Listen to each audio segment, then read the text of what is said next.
it's better.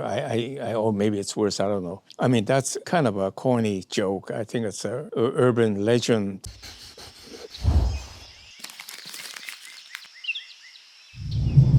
Hi, I'm miltonchang of Bonsaiheirloom. It's a beautiful, cool day, actually, so it's wonderful to be out here doing the video. Today, we have a few questions. Beautiful trees. Do you provide any special care for the tree you dig from your yard before working on them? I think if you're referring to the juniper, really not much care, because the main concern about digging up tree is to have the plants dried out. Because the root loss, the root damage. And so whatever tree you dig, it's always a good practice to cut back as much green, as many branches as possible to compensate for the loss of the roots. So for root cuttings and for digging up trees, the trick is to balance the amount of water absorption to the amount of water loss. So if you have a lot of branches, you lose water too quickly, and then all the leaves dried out and the tree dies. And the vice versa, and the same for cuttings. You just got to keep the remaining branches or the green leaves moist so they don't dry out. So it will give the new buds a chance to shoot out and then further induce the root growth. So that's a trick. So for juniper, if you cut off enough branches, it's really fine because they are very easy to grow even from cuttings with no roots at all. But for most trees, if you're worried about it, first of all, for deciduous trees, you do not want to dig them in the summertime because that's too dangerous. I give you one example. Like if you, I would do repotting of elm all the time. And any time of the year because there's enough roots to keep the tree growing. On the other hand, if I transplant a rose, the flowering rose, anytime after the leaves is out, they die, no matter how hard I prune back the branches. So you got to be a little careful when in doubt. Always move your trees when there's no leaves in the winter or the cooler months. And then if you do cut them, if you do dig them, cut off enough branches to compensate with the root loss. For most trees, if you're worrying about it, the point is also make it so dig a little section at a time over several months so that fibrous roots will grow out where you dig earlier. And so when you move it, the fibrous roots will help save the tree. Is it possible to make too many jins? I understand we want to appreciate the trunk, but the art is a living tree, so therefore, can we enjoy the green as well? Obviously, I think a beautiful green trees with a lot of ramifications, really, really pleasing. I would say the following: when you cut off some branches, just let it be, peel off the bark, let it become a jin, because you can always cut off the jin later. But anything overdoing is not artistic. So, yeah, reduce a lot of the redundant branches and force ramification. That would increase the beauty of your bonsai. Generally, bonsai are judged by several things. One is the trunk size and the implied age of the tree, and then the health and the ramification to indicate a good health. These are the value added. And of course, has to be the right tree with the small leaves, leaves that are scaled to size. Bravo, the tree looks like a dragon or snake with a shari on the trunk. My question is, how do you find the design? The tree has a full trunk, multiple trunks or branches too thick to scale. Well, I keep saying, when you have lemon, make lemonade. And the other one, as I always say, is to find the squirrel in the tree in the sense of the childhood puzzle, a very dense-looking tree to see where you can find the hidden treasure in the tree. So a tree has multiple branches and all that, so you cut off the ones you don't want and encourage the growth of the trees, the trunks that you want. That's the clip and growth method until you get the shape that you wanted. So Yeah, any tree can work. Too many branches, too little branches.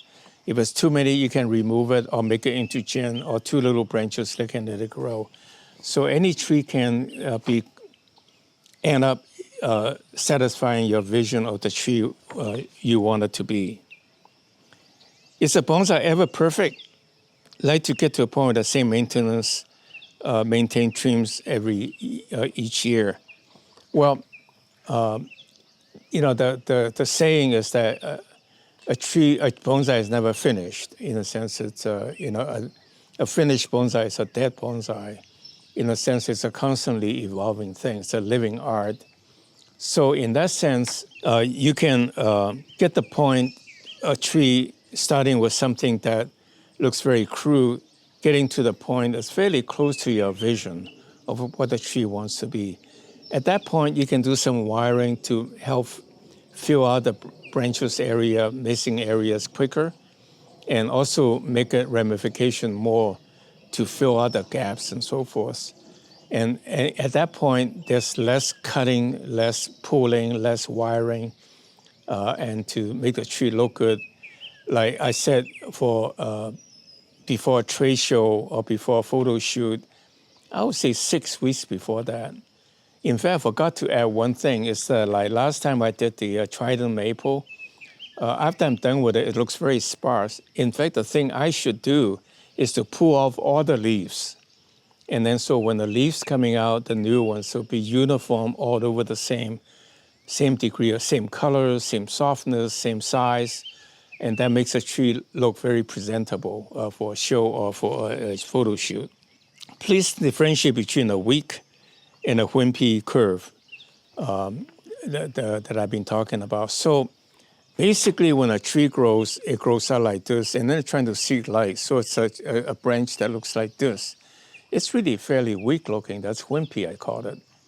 On the other hand, if a tree is growing like this, and you cut it here, the branch is now going out this way, and then this way, and then this way. To me, that's a very powerful curve. And if you pull it down with a guide wire, pull it down like that, you have a branch that's going like this, this, this. It's a very strong, powerful branch. So that's what I mean by weak and wimpy and strong, masculine. But anyway, that's my definition, but I think you get the point. What is sandy loam? We have we look locally but cannot find that. Is there another name or substitute for it? Well, sandy loam, just a loam which is very fine particle with a lot of sand. They're very varying degree of amount of sand. It's a standard term in agriculture. There's standard for that. But if you can find it locally, go to a nursery shop and ask for topsoil that are gotten from forests or farms. Generally are very good, and they are deprived of a new organic material which can harbor bacteria growth. And anything should work, no big deal. Soil is really not the main culprit or the main issue.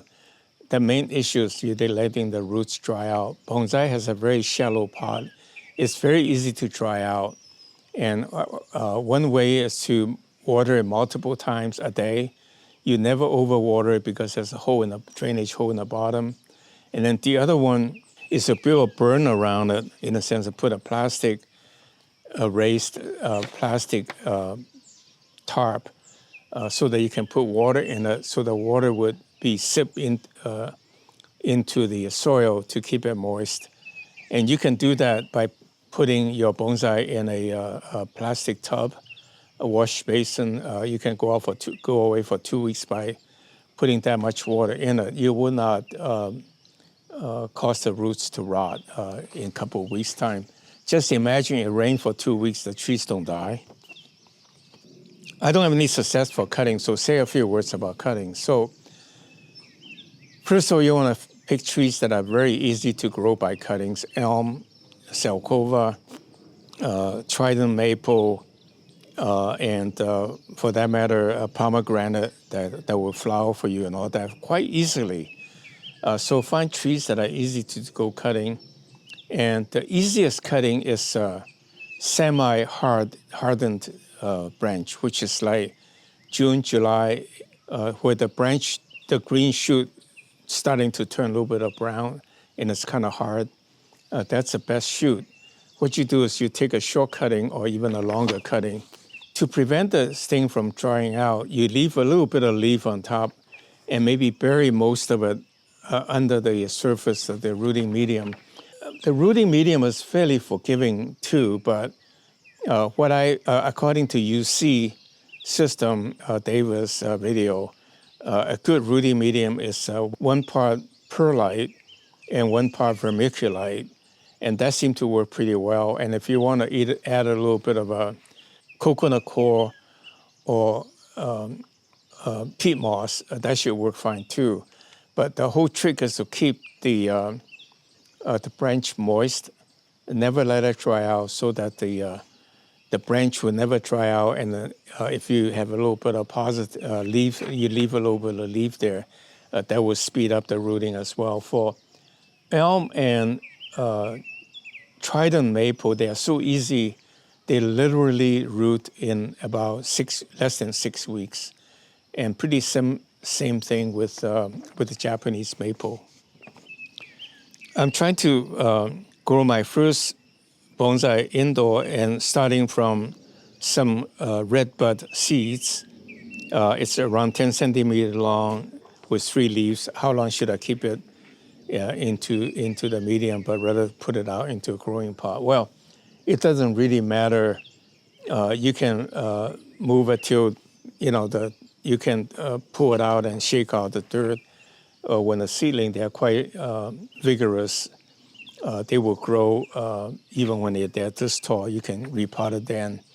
On the other hand, there's the cutting medium often don't have much fertilizer, so putting in good soil is a good idea.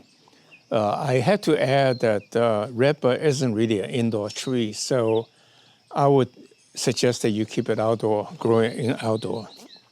The last question is that I wonder if you consider the phase of the moon when you're pruning or planting a tree. Some bonsai expert in Brazil said that the sap goes up pulled by the full moon. It's better. Or maybe it's worse. I don't know. I mean, that's kind of a corny joke. I think it's a urban legend to say the gravity of the moon. I think the gravity of the moon is so minuscule compared to the gravity of the Earth. So it's kind of a laughable urban legend. So I wouldn't take that too seriously.